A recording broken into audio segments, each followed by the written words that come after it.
불쌍히 여겨야 될 대상이 누구냐? 가족. 결혼하신 자매님들은 남편을 보면 불쌍하다 생각이 드셔요? 괘씸하다 생각이 드세요? 결혼하신 남편, 형제님들은 아내분을 보면은 불쌍하다는 생각이 들어요? 아이고, 놀고 자빠졌네 하는 생각이 들어요?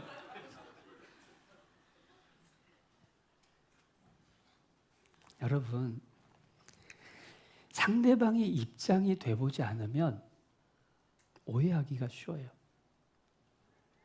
아내의 빈자리, 남편이 그거 메꿔보려고 하면요, 그제서야 눈물 납니다. 애 보는 것도 보통 일이 아니에요. 집안일하는 것도 보통 일이 아니에요. 더더군다나 교회에서 어머니 야외교제 나가보면요, 어머니 야외교제 아침에 나가가지고 점심 잘 먹고 오후 되면은 어머니들 돌아오는 차 안에서 하는 얘기의 90%는 뭐냐면 저녁 반찬 뭐 하지? 하루도 맘 놓고 못 놀아요. 그걸 보면 남편 되신 형제님들은 어떻게 해야 되냐고요? 불쌍히 여겨야죠. 인자하게 대해야죠. 반대로 또 자매님들은 남편 보면서 또 생각을 해봐야 됩니다. 남편이 더운 날 밖에 나가서 땀 뻘뻘 흘리면서 세상 사람들한테 싫은 소리 들어가면서 일하는 것들이 하루 이틀이냐고요. 물론 아니 나도 맞벌이 하는데, 그런데 남자들이 겪고 있는 또 아픔들이 또 있죠. 그런 것들에 대해서 우리가 불쌍히 여길 수 있는 마음이 있을 때에 잔소리가 줄어들고 처음에 시작했던 악독이 사라지고 화냄과 분냄이 사라지고 그리고 떠드는 것 사라지고 회방이 사라지고 그리고 인자하게 대할 수가 있는 거예요. 생각해 보면 이렇게 정리를 해볼 수가 있더라고요. 내가 어쩌다 너 같은 만나서 이 고생하는 줄 아냐고. 그 바탕에 악독이 깔려 있는 겁니다. 너 때문에 내가 이 고생하는 거야. 악독이 깔려 있는 거죠. 그리고 상대방을 향해서 아이고 왜 저러나 몰라, 똑바로 할 줄도 모르고 라고 얘기를 하는 게 분냄입니다. 다른 사람 앞에서 흉보는 것이 그게 회방이잖아요. 그걸 버리라는 얘기예요. 불쌍히 여기라는 겁니다. 불쌍히 여겨야 되는 이유가 뭐냐면요, 나 같은 사람 만나서 당신도 어지간히 고생하네, 이 마음이 필요한 겁니다. 너 같은 사람 만나서 내가 이 고생한다 그 얘기가 아니고, 나 같은 사람 만나서 당신도 참 고생하여, 이게 불쌍히 여기는 거예요. 왜 그 마음이 필요하냐? 솔직히 여기서 확인해보는 쉬운 방법이 있습니다. 자, 여러분, 나는 완벽해서 어떤 책받을, 지적받을 일도 한 적이 없고 그러한 말과 행동과 생각도 나에겐 없다라고 하는 분 손 들어보세요. 여러분, 자꾸 도토리 키재기 하면서 네가 낫네, 내가 낫네 그러느라고 다투는 건데, 솔직히 내 눈에 상대방의 허점, 단점, 문제 보이는 것처럼 상대방 눈에 내 허점, 단점, 문제가 안 보이겠냐고요. 내가 저 사람 때문에 고생한다라고 하면 저 사람은 나 때문에 편안하냐고요. 그러니까 생각을 바꿔야죠. 서로 불쌍히 여기는 모습이 필요한 겁니다. 악독이나 분냄이나 회방하는 마음의 그런 태도의 바탕에는 뭐냐면, 나는 잘하는데 네가 문제야, 이게 깔려 있는 거예요. 나는 잘하는데 네가 문제야, 그 말을 두 글자로 교만이라고 합니다. 교만은 패망의 선봉입니다. 교만은 하나님이 미워하시는 겁니다.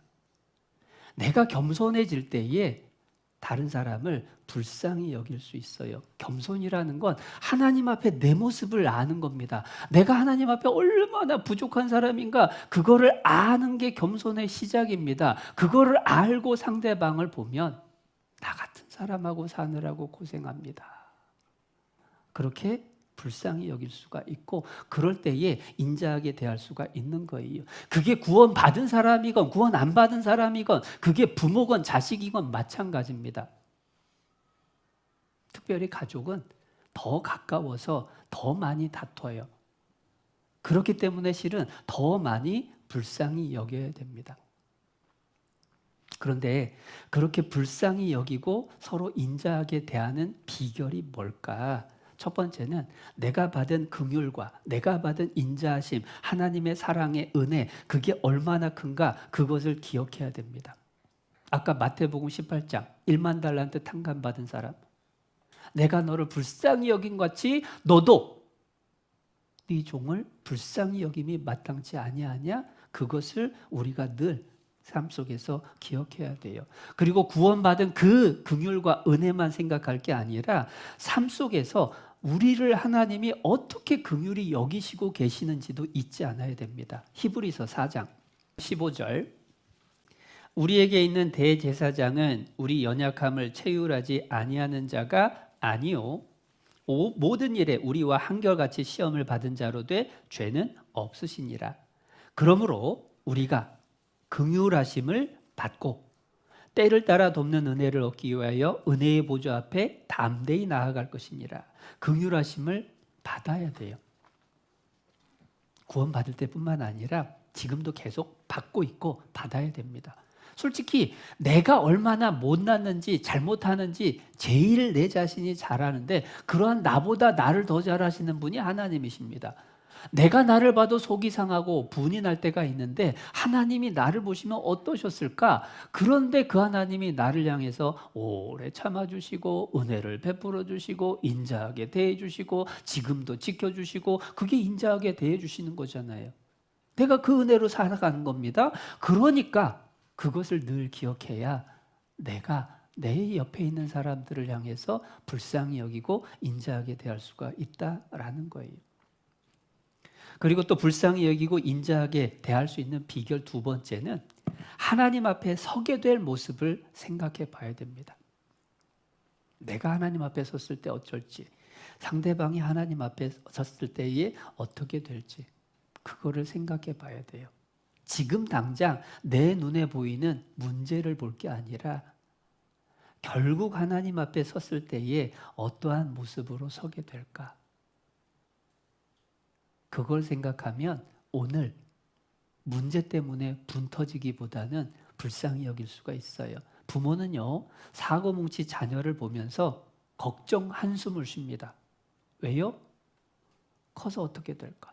나중에 어떻게 될까? 저러다가 어떤 고생을 할까? 그게 빤히 보여요.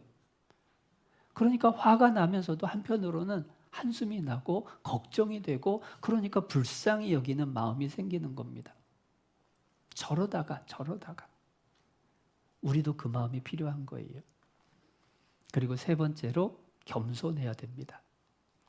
교만을 버려야 돼요. 판단, 지적하는 입장보다는 협력하고 감사하는 입장으로 서야 돼요. 그리고 끝으로 에베소서 4장 31절 32절 말씀입니다.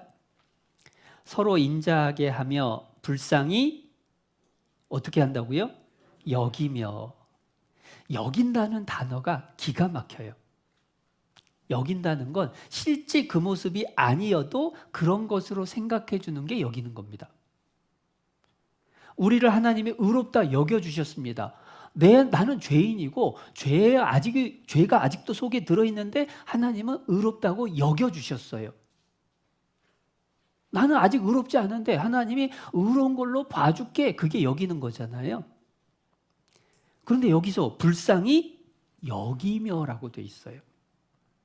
왜 이 말씀드리냐면 남편을, 아내를, 부모를, 자식을, 형제자매를 불쌍히 여기라고 했더니 아니 뭐가 불쌍하냐고.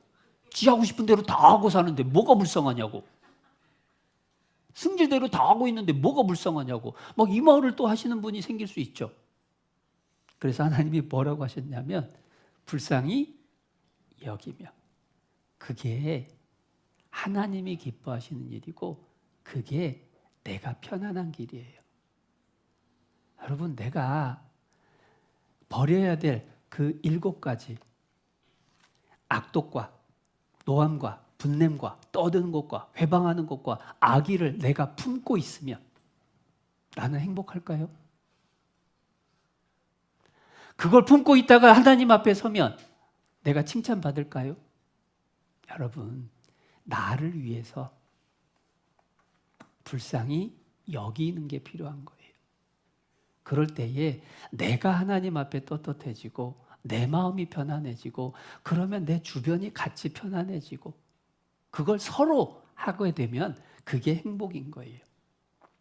그래서 우리가 버릴 것들 버리고 정말로 우리가 입어야 될 것 서로 인자하게 하며 불쌍히 여기며 이것을 또 마음에 새기고 실천할 수 있으면 좋겠습니다.